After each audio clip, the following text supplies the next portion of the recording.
Little housekeeping first. This was supposed to be my review of Much Ado About Nothing, but I misread the release date that was listed on IMDb.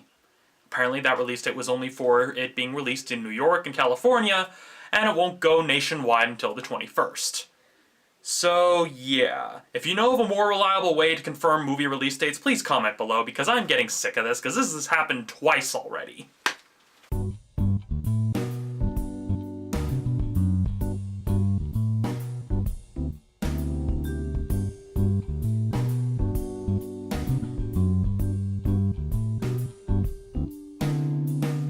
Now, the first thing that I can really say about this film is that, well, its biggest strength is its brevity. Clocking in at only 85 minutes, it manages to keep the story moving at a nice pace and isn't slowed down by any unnecessary filler scenes or expositional scenes, because it delivers all the information we need to know. This is a utopian version of the US, the whole Purge thing's going on, and basically it explains everything in a diegetic way. It doesn't just have like this opening prologue thing like, well, a bunch of other films that explains it. It kind of explains it through in-universe news broadcasts and kind of explains, like, almost the political climate behind the setting. And on top of that, another thing that I can give it credit for is that it builds up its scares, well, pretty well. I mean, you can still predict some of the occasional jump scares, but there aren't as many in this film as there are, say, in, well, a lot of the other horror films that have come out this year alone. Rather than having everything be like, oh yeah, nice, suddenly everything gets quiet, jump scare, suddenly everything gets quiet, jump scare, it kind of keeps the terror and sort of, for lack of a better term, monster of the movie constantly looming over the main characters from the beginning of the film.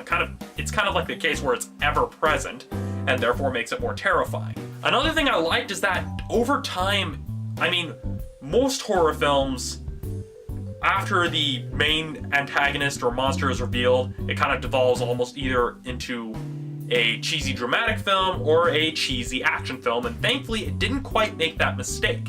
In fact, it took advantage of the kind of ineptness of the main characters to add more to the suspense, because I'm sure, as anybody could point out, the more you depower a character, the more terrifying the circumstances can seem. And that's something that this film also did really, really well, because in the eyes of these characters, it's the worst case scenario. Now, the only major problem I had with it, aside from the general unpleasant feeling it left me when I left the theater, was that it felt like it was kind of trying to be a tad preachy, but kind of also trying to not be preachy. I mean, it's kind of like you're standing in like a room where it's like an open discussion, and you've got that one person who really wants to add something to the conversation, but they keep going, like they keep changing their mind right as they're about to speak, and so they keep going, mate, That's what it felt like when it was doing sort of its confused commentary, because it comments on a few different things. At least some of the stuff that I picked up on. I mean, there's like the initial commentary that people pointed out, that was pointed out with the trailers, the whole, what if there was that one day people go let go, but it comments on a few other things, but it also missed a few opportunities for it to comment on a few other things about society, because it's almost kind of trying to be almost critical, not just of how violence is depicted in film and that sort of thing, but it also tries to be kind of a commentary on stuff that's in present day. I mean, they do a commentary on the economy, they do commentary on things like white supremacy, cultism, and a few other things, and it basically tries to address all these issues, but it doesn't really take it to any degree where it feels like they've accomplished something.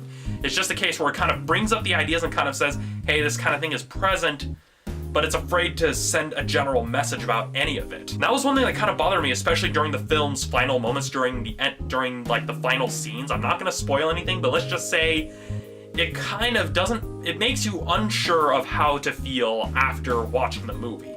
That's the biggest thing that I got out of it, is just I wasn't quite sure how I was supposed to feel when the end credits started rolling, because when it comes to the ending, we don't even really get that much of a conclusion aside from the very, very, very bare bones.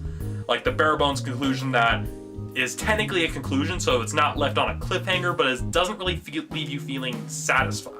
So overall, I liked the film in kind of a weird, disturbing way. It was kind of like I liked the film, but I felt bad for liking it. If you're a fan of the thriller genre that's looking for something that doesn't have any fluff or any gratuities, no gratuitous blood, no gratuitous violence or anything, where it's very almost utilitarian in its storytelling structure, or if you're someone who's actually looking on how to write a really good thriller script that is very bare bones, easy to sell, and doesn't waste the audience's time, I highly recommend this film. It's definitely good for that if you're into that sort of genre. Personally, I may not have enjoyed it on the same level as some people who are more aficionados of that genre might, but I can't really fault it on any technical merits, so I pretty much can only say that it's a good film. If you're into that genre, you will enjoy it. That said, on my personal scale, in which I'm implementing a new rating system by the way, I give it a 4 out of 5. So since it's 4 out of 5, that places us somewhere here on the emotional reaction scale. This spot on the